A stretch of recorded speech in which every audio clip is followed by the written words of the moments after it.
성도 여러분 안녕하세요. 반갑습니다. 153 성경 일독 오늘 140일째 되는 날입니다. 오늘은 로마서 6장부터 12장까지 읽겠습니다. 먼저 로마서 6장입니다. 죄 가운데 있으면 갈등 없이 편합니다. 육신에 원하는 대로 하면 됩니다. 그런데 의 가운데 있으면 갈등 없이 평안합니다. 하나님의 영을 따라 살게 됩니다. 문제는 육신의 삶에 영의 새로운 변화로 인한 갈등입니다. 이러한 갈등이 바울 사도는 없었을까요? 아니요. 그에게도 이런 갈등은 있었습니다. 예수로 인한 변화된 삶을 살기를 원하지만 익숙한 육신의 삶의 미련이 놓아주지 않습니다. 어떻게 할까요? 더욱 힘써야 합니다. 그리스도께서는 우리를 돌리시기 위해서 그의 생명을 드렸습니다. 우리는 또한 돌아서기 위해서 애쓰고 노력해야 합니다. 옛사람은 십자가에 못 박아 죽었으니 더 이상 우리를 괴롭게 허용해서는 안 됩니다. 죽은 것은 실권이 없습니다. 우리를 다스리는 실권은 살아계신 그 이름 예수 그리스도 뿐입니다. 로마서 7장입니다. 바울은 앞장에서 옛사람과 새사람의 관계를 설명하기 위해서 다시 한번 결혼법을 들어 설명하고 있습니다. 남편을 두고 다른 남자와 함께하는 것은 간음죄로 돌에 맞아 처형당할 일이지만 남편이 죽은 경우는 다릅니다.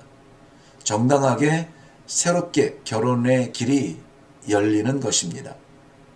우리는 전 남편, 죄와 율법에 대하여는 죽고 지금은 다른 사람과 결혼하였습니다. 그분은 예수 그리스도입니다. 결혼한 부인에 대한 위치에 있어서 조금 다른 문화의 차이가 있는데요. 부인은 전인격적 존재가 아니라 소유적 존재라 여겼던 당시의 사고에서는 성도는 전혀 과거의 습관과 죄와 상관하면 안 되는 것입니다. 죽은 것이거든요. 우리의 새 신랑, 즉 새 주권은 예수 그리스도이십니다.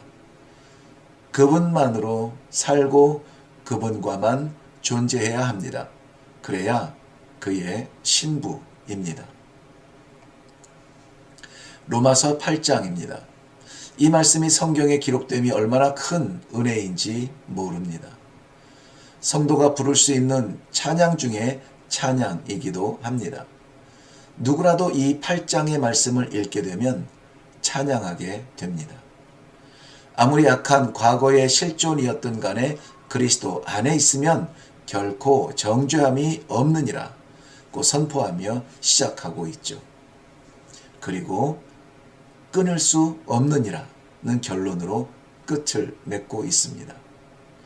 누구도 정죄할 수 없다는 이 진리로 인하여 감사하십니까? 무엇으로도 끊을 수 없다는 이 진리가 확신이 됩니까? 기억하시기 바랍니다. 31절 하반절 말씀, 만일 하나님이 우리를 위하시면 누가 우리를 대적하리요? 없습니다. 로마서 9장입니다. 9장부터 11장까지는 또 다른 주제를 다루고 있는데요. 이스라엘 백성을 일방적으로 택하셨던 과거와 지금 그들을 책망하시는 것, 그리고 미래의 이스라엘을 다시 모으실 것을 말씀하고 있습니다. 본문의 대상은 특히 유대인을 향하고 있지만 그리스도로 인한 새로운 믿음의 공동체의 여러 문제들이 여기에서 많이 해결이 될 것입니다. 7장에서 보여주시는 이스라엘 백성의 7가지 특권은 양자됨과 영광, 언약들과 율법, 예배와 약속, 그리고 조상에 관한 내용들이 나옵니다. 그 모든 특권들은 모두 이스라엘에게 속한 것입니다.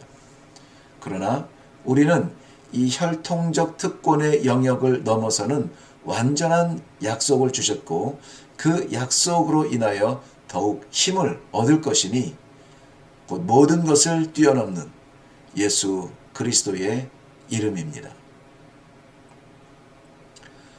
로마서 10장입니다. 바울보다 유대인을 더 잘 이해하는 사람이 있을까요? 율법과 은혜의 영역을 모두 담고 있는 사도 바울의 위치라면 말입니다. 철저한 바리새인으로서 율법을 이해했고 성령으로 거듭나 진리의 빛에 거할 때 유대민족이 하나님의 약속을 버린 것을 알게 되었습니다. 하나님의 약속을, 메시아로 오신 그리스도를, 오순절의 성령의 역사를 모두 저버렸던 것입니다. 그 미련한 것을 냉정하게 비판하면서도 또한 안타깝게 민족의 구원을 위하여 기도하는 것입니다. 간절한 구원의 열망과 동시에 하나님의 말씀을 저버리는 사람들이 어찌 유대인뿐이겠습니까? 본문 6절부터 17절을 신중하게 묵상하시기를 권합니다. 우리 모두는 예수를 그리스도라 고백할 수 있기를 바랍니다. 로마서 11장입니다. 렘넌트, 남은 자. 이 남은 자 사상은 언제나 있어 왔습니다. 하나님께서 이스라엘 백성의 회개 없는 범죄함 속에도 남겨 놓으신 자들이 있습니다. 바울 사도는 11장에서 먼저는 유대인의 문제를 결말짓고 그 다음 이방인을 향해 엄중하게 경고하고 있습니다. 하나님께서 유대인들을 일시적으로 버리시나 다시 찾으십니다. 그러는 사이에 이방인들의 영적 축복의 시기가 오죠. 그러나 아브라함의 후손, 즉 예수 그리스도를 통해서 땅의 모든 민족이 구원을 받을 것이라는 본래의 계획을 이루십니다. 그러므로 영적 축복의 기회를 만난 이방인일지라도 결코 교만하여 방종해서는 안 됩니다. 언제든지 교만한 자를 제하여 버리심을 기억해야 합니다. 그러나 본장의 영광의 찬양으로 끝맺고 있음은 남은 자의 승리를 소망하기 때문입니다. 로마서 12장입니다.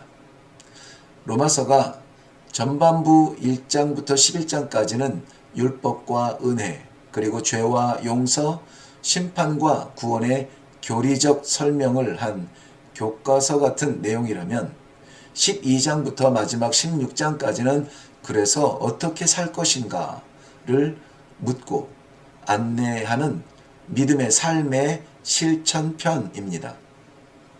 그러므로 권면의 말씀으로 가득 찬 방으로 우리는 들어서게 됩니다. 즉 그리스도의 몸된 교회, 교회로서의 삶과 사랑을 말하고 있습니다. 이 시대에 길을 잃은 성도의 본질을 정확무호하게 보여주는 신앙의 본은 1절과 2절입니다. 이러한 삶을 위해 하나님께서 부어주시는 은사를 발견하고 쓰임받는 것은 축복이요 또한 영광일 것입니다. 11절과 12절에 나오는 세 가지 요소 역시 주의 깊게 살펴볼 필요가 있습니다. 여전히 쉽지 않은 9절부터 21절의 실천적 순종, 기도하지 않으면 내게는 없는 능력입니다. 주의 은혜가 아니면 기록될 수 없겠죠. 주의 은혜를 사모하며 우리 안에는 없는 하나님의 선물로 주신 은혜로서의 삶으로 나아갈 수 있기를 바랍니다. 이래교회는 실력, 저력, 능력이 아니라 우리 주 예수 그리스도의 은혜로 말미암아 하나 되어 그 뜻을 이루는 믿음의 사람들의 삶의 현장이 될 것입니다. 153 성경 일독을 통하여서 그 뜻을 발견해 나아가는 성도 여러분 모두를 주님의 이름으로 축복합니다.